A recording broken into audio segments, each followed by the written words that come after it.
There's a quote I believe that we all could find validity in, and this quote goes, "If we stay in one place, we become outdated."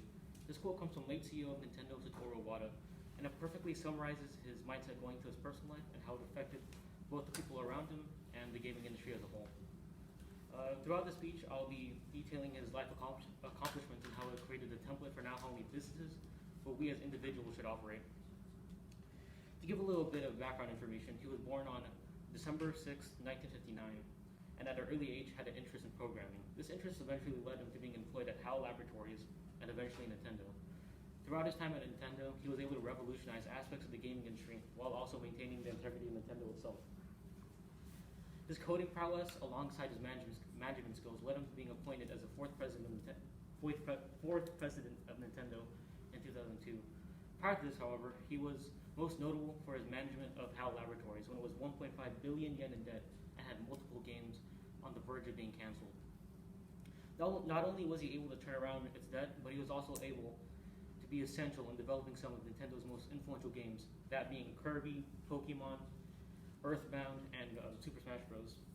Beyond this, he also redirected Nintendo's focus and was able to further save it from any financial woes, such as replacing the expensive E3 presentations with a more accessible and practical Nintendo Directs.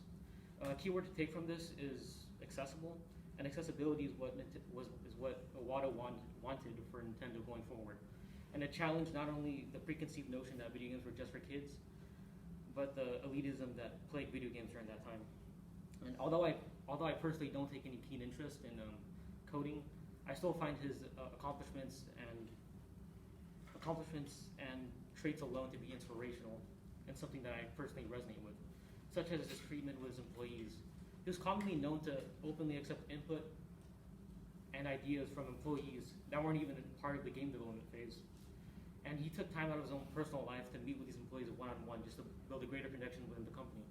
This consideration alone is something that I personally admire, and it's something that I try to integrate into my own life due to my social anxiety kicking in from time to time. And I'd like to add on that his ability to trust in himself is something that I also admire due to my confidence lacking at times.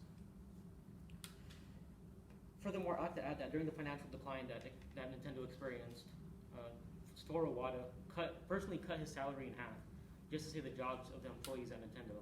This willingness to sacrifice his own financial well-being for the benefit of others is something that speaks volumes about his character. During the end of the speech, I have to mention that he unfortunately passed away on July 11th, 2015 due to complications with a bile duct tumor. But despite his unfortunate passing, his work at Nintendo still left an imprint on the gaming industry as a whole. He not only showed that businesses could operate off of he not only showed that businesses could operate or thrive off of having a healthy mindset and simply treating his employees right, but he also showed that we as people should push ourselves past our own comfort zone to truly grow. And his honesty, hard work, and dedication throughout his lifetime are traits that I not only find inspirational, but also hope to consistently maintain throughout my own life. I like to add that in an era where video games are often shoehorned with political agendas and are over-monetized to the point of being unplayable, Iwata said it best. Above all, video games are meant to be just one thing, fun for everyone. Thank you for listening to my speech.